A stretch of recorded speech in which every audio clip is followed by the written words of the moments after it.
Hey everyone, I'm Ornella Hernandez with Web3 TV, and today we are covering the FiNext conference to learn a little bit more about fintech. I am with one of the attendees and a dear friend, Gustavo Montero. How are you today? All right, Ornella, thank you very much for having me here with you once more. Yes, we've done many interviews, but not at the FiNext conference. No, is this your first time here? First time here, yeah. Okay, what do you think about it so far? Great conference, good public, good speakers, and particularly good content. People are speaking about the right things. All right, so I know you moderated a panel, so tell me about some of those things that were said. Yeah, well, there was a panel about, basically the transition from traditional finance to Web3 finance. So we spoke a lot about that, and we had two excellent panel members from the professional community in Dubai with solid answers. And I think the public learned a lot about the transition that we're living right now. Okay, can you give me maybe like two key points about that transition? Yeah, sure. One of them is, for instance, that we're beginning to tokenize real-world assets. So, for instance, us at Carta Capital, we are now tokenizing a gold mine in Chile. And we're also beginning the process of NFTing Amazonian land, Amazonian trees, and the canopies of the trees. We will tokenize them and put them in the market as carbon credits. That's a lot different than what we used to do in the past. Yeah. Yes, you are a traditional digital asset manager, but now you've gone into tokenization. So let's delve into a little bit into this NFT project in the Amazon. Yeah. You were just there, right? You were telling me about your travels. Tell me about that. This little thing here was given to me by one of the Aborigines in the Amazonas, in the northern part of the Amazonas, the border between Brazil, Peru, and Colombia. Okay. Right? So what we're doing there is, first of all, is a conservation. Oh, can you put your mic just like a little bit there? Yeah, there you go. You like it there? Yeah. I'll take it there. All right. So it's a conservation project. The ultimate aim of the project is to preserve the land for the local populations, for the local Aborigines. But in order to do that, we need money because we're buying the land from the Colombian government in the jungle, and then that land then is preserved, kept.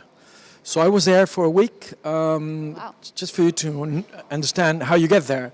You take 4 planes. Oh my gosh, from Dubai? From Dubai, you take 5 planes. Okay. I was in South America when I did this. You take 4 planes, then when you get to the last little bit of the last civilization, quote unquote. In Brazil? That's on the Brazilian side. You land at an airport called Tabatinga that nobody knows about, which is right next to a Colombian city called Leticia. Okay. From there, you take a 3-hour trip up the Amazonian River to the area where... In a boat. In a local little boat.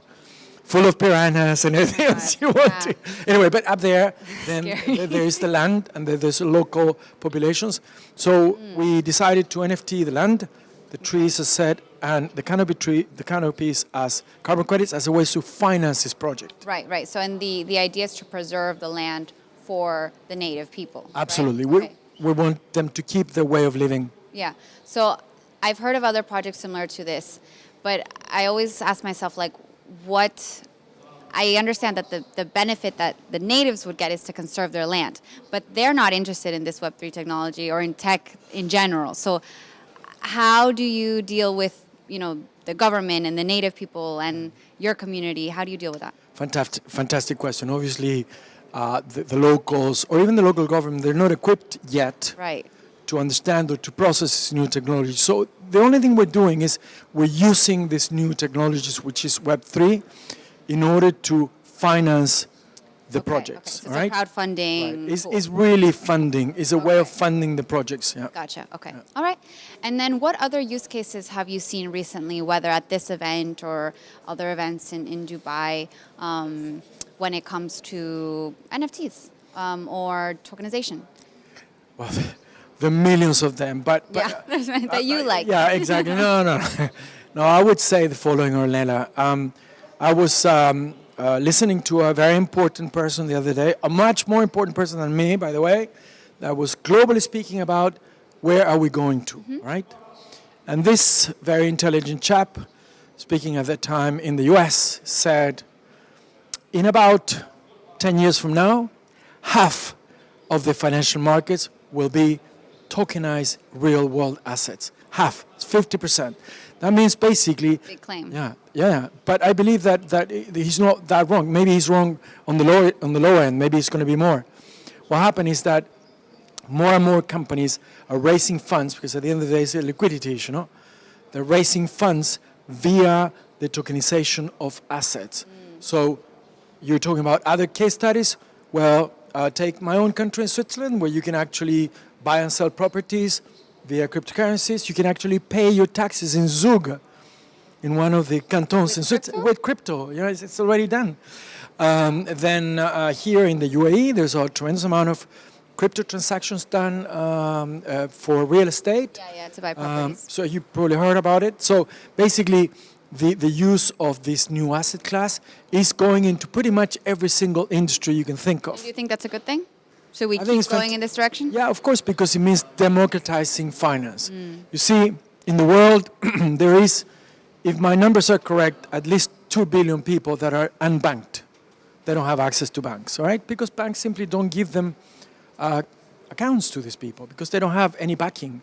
Well, via now these new procedures, these new assets, you have the possibility to bank pretty much everybody because your bank is your phone. It is. We're always on our phones nowadays, aren't we? All right. And now, any advice that you have for others out there that want to maybe learn more either about you or just get more educated about the blockchain space? Yeah, well, visit us at Carter Capital or on my LinkedIn page, Gustavo A. Montero. That's LinkedIn, Gustavo A. Montero. And there you'll see that I actually generate news every morning for everybody that wants to understand more about this industry. Thank you, Ornella. Amazing. Thank you, Gustavo, and enjoy the rest of the conference. Yeah, thank you very much. Pleasure. And everyone stay tuned for more interviews coming out of the FiNext conference today.